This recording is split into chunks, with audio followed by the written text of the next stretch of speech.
কখন আকাশের মুখ ভার, কখন আকাশের আনন্দ কিছুই বোঝা যায় না। কিছুক্ষণ আগে অনেক বৃষ্টি হলো, অন্ধকার আকাশ, আর এখন আবার ঝলমলে।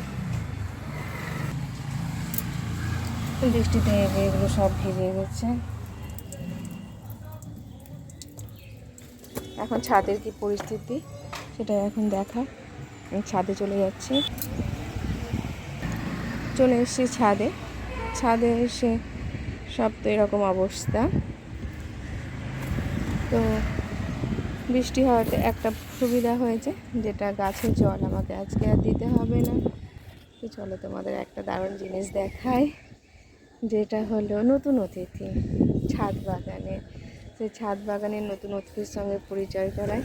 এই দেখো, বলেছিলাম না আমার এটা ড্রাগন গাছ, আর ড্রাগন গাছে যখন ড্রাগন ধরবে তখন আমি শেয়ার করব।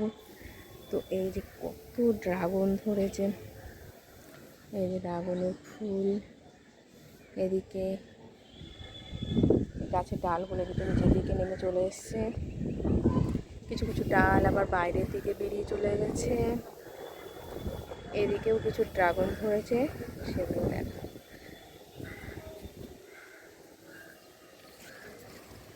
এই যে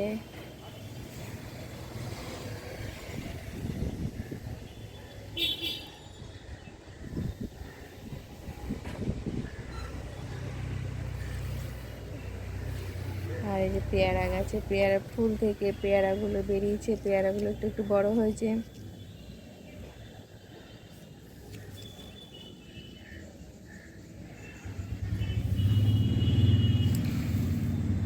যখন নিজে হাতে তৈরি গাছ, আর তৈরি গাছ থেকে যখন অনেক ফুল ফল পাওয়া যায়, তখন মনটা আনন্দে পুরোটাই ভরে ওঠে। তো এবার তো ফল তো দেখালাম, এবার দেখাবো কিছু ফুল, যে ফুলগুলো আজকে প্রায় ফোটেনি। গাছগুলোতে শুধু এই যে চন্দন জবাটা ফুটে আছে, আর এদিকে পুরো গাছে একটাও ফুল নেই।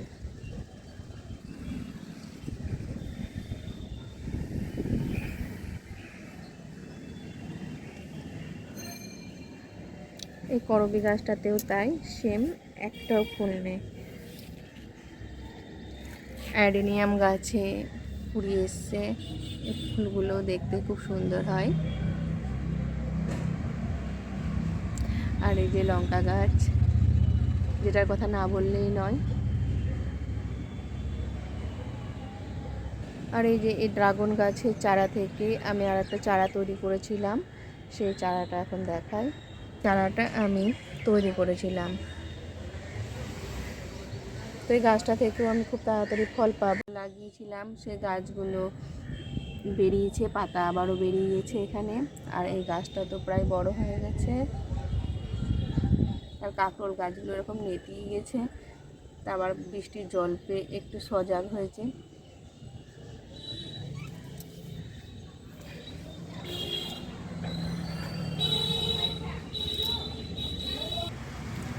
আর এই যে এটা আমার চেরি গাছ, চেরি গাছে প্রচুর চেরি ধরে, তাই এবার তো অনেক ফুল এসছে। চেরি ফুলগুলো ঠিক দেখতে এরকম হয়, হালকা পিঙ্ক পিঙ্ক কালার, দেখতে খুব সুন্দর লাগছে।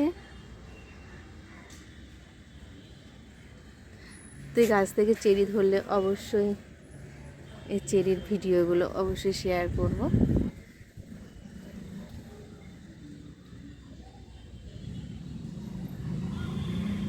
সবেদা গাছে প্রায় সবেদা ফুল ধরে, কিন্তু সবেদা আর গাছ থেকে পাওয়া যায় না। তো এবার তো অনেক ফুল এসছে, এবার দেখা যাক এখান থেকে কটা সবেদা পাই।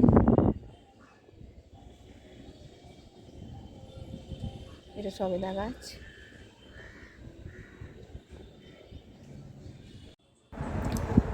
এবার রান্নার পালি। আজকে রান্না করব আলু পোস্ত। তাই আলু পোস্ত রান্না করার জন্য পোস্তগুলোকে আমি আগে থেকে ভিজিয়ে রেখেছিলাম। আগে থেকে ভিজিয়ে রাখলে একটাই সুবিধা হয়, যে পোস্তগুলো খুব তাড়াতাড়ি বাটা হয়ে যায়। না হলে অনেকবার করে বাটার পরেও সেই পোস্ত দানাগুলো ছিবড়া থেকে যায়, সহসা চন্দনের মতো হতে চায় না। তো ভালোভাবেই এবার পোস্তটাকে বেটে নেব। 2-3 বার বাটলে পরে পুরো চন্দনের মতো পেস্ট হয়ে যাবে। তাই আমি পোস্তটাকে এবার ভালোভাবে বেটে নেব। আর এই গরমের মধ্যে আলু পোস্ত তো একটা বাঙালির আবেগ, ভালোবাসা। যারা যারা আলু পোস্ত খেতে ভালোবাসে বন্ধুরা, তাদের জন্য। তো আমি পোস্তটা এভাবে আমি বেটে নিচ্ছি। আর পোস্ততে আমি সামান্য অল্প পরিমাণে পেঁয়াজ, কাঁচা লঙ্কা আর কালো জিরে ভেজে নেব। ভেজে নেওয়ার পরে কেটে রাখা আলুগুলোকে আমি একটু ভাপিয়ে রেখেছিলাম, সেদ্ধ করিনি, তাই আলুগুলোকে খুব ভালোভাবে ভেজে নেব। পোস্তর আলু যত ভালো ভাজা হয়, পোস্তর কিন্তু টেস্ট তত বেশি হয়, আমার ঠাকুমা বলতেন। তাই পেঁয়াজ, কাঁচা লঙ্কা, কালো জিরে এবং আলুগুলো খুব ভালো করে ভেজে নেব। পরিমাণ মতো নুন দেব, হালকা সামান্য পরিমাণে একটু হলুদ দেব। ভালো করে ভাজা হয়ে যাওয়ার পরে বেটে রাখা পোস্তগুলো দিয়ে দেব। আর পোস্তর পরিমাণটা একটু বেশি দিলে পরে আলু পোস্তের টেস্ট আলাদাই হয়ে যায়। তার সঙ্গে 2-4টে বাদাম দিলে পরে, তা আমি পোস্তটা বাটার সময় 2-4টে বাদামও দিয়েছিলাম, চীনা বাদাম। তো পোস্তটা প্রায় আমার তৈরি।